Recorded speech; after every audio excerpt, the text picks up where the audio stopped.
Welcome to the station, where we talk trains, truth, and life. In this episode of Welcome to the Station, we're here at Gananoque, small town on the St. Lawrence River in between Kingston and Brockville. Well, let's find out the impact the railway had on this beautiful little town.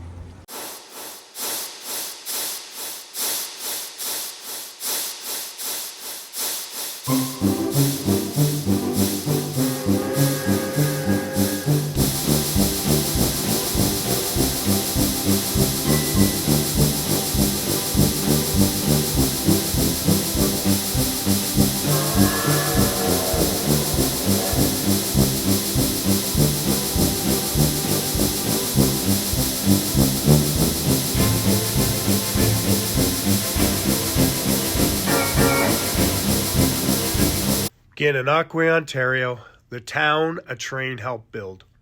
It's a story of trains, transformation, and Thousand Islands charm. Today, we're in one of the most beautiful places in eastern Ontario, the riverfront town of Gananoque. It's the gateway to the Thousand Islands, a magnet for tourists, and it owes a lot of its early boom to a little railway with a big impact. This is a story of rails, reinvention, and river views. Let's get into it. Gananoque, known as the gateway to the Thousand Islands, but before the tourists came with cameras, they came by train.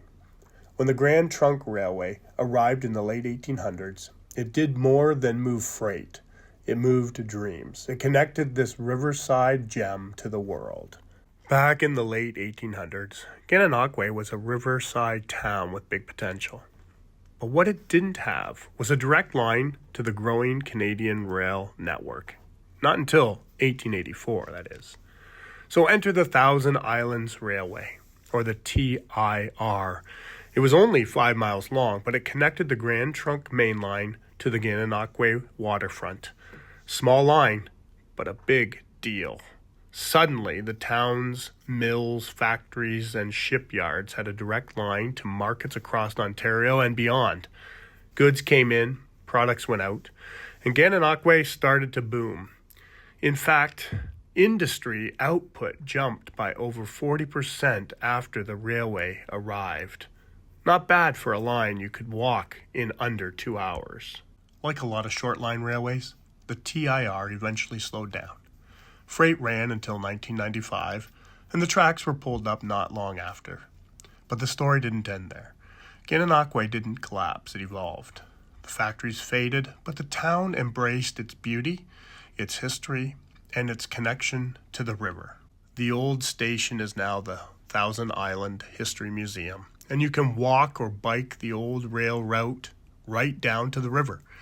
Its history you can literally follow step by step. Located in Gananoque, Ontario, the Thousand Islands History Museum, formerly known as the Arthur Child Heritage Museum, offers visitors a journey through the natural and cultural history of the region, from glacial formations and indigenous habitation through early settlement, the War of 1812, and Gilded Age cottage era of the Thousand Islands, and into modern times. The museum is housed in a waterfront building in Gananoque, and the site has historical significance itself. It stands on the location of the former main station of the Thousand Islands Railway. Admission is by donation. It makes it accessible to all visitors.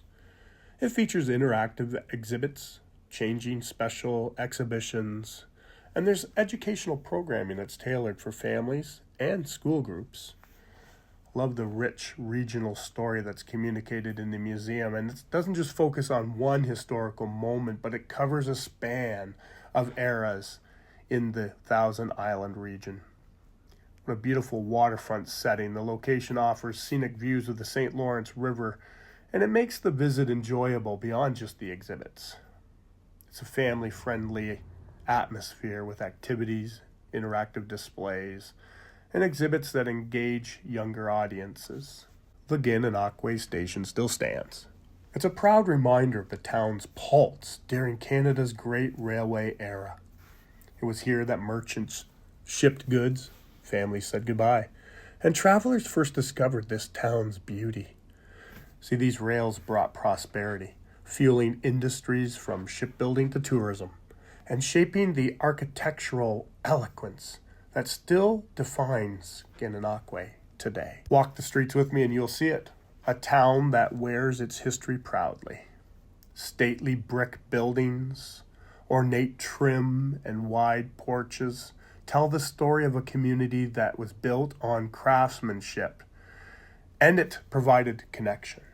Within these streets, people are enjoying the cafes, the local art galleries, and the Thousand Islands Playhouse. From its early industrial roots to today's artistic heartbeat, Gananoque has transformed. Yet it's never lost its rhythm. Today, travelers still arrive, much like ourselves, not by train, but for the same reasons: beauty, community, and discovery. The same river that carried lumber and limestone now carries adventurers, photographers, and dreamers. Gananoque has a vibrant art scene, especially with this Thousand Islands Playhouse, one of Canada's most respected summer theaters.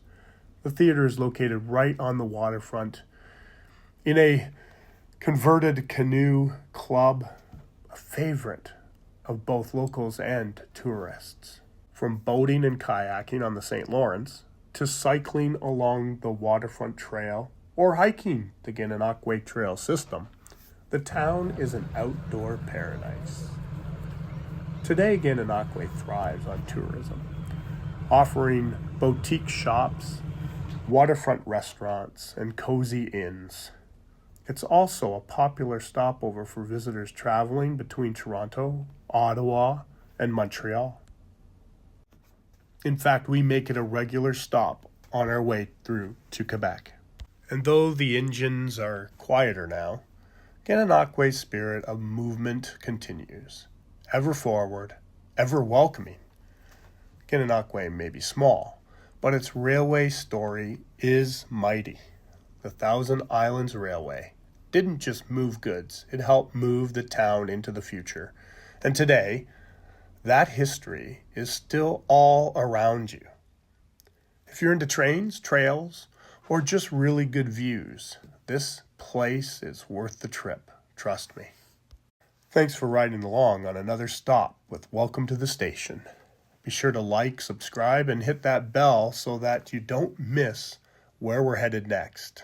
And hey, if you've been to Gananoque or you've got rail stories of your own, drop them in the comments. We read every single one. From the tracks to the Thousand Islands, this was Gananoque, Ontario. We'll see you next time on Welcome to the Station.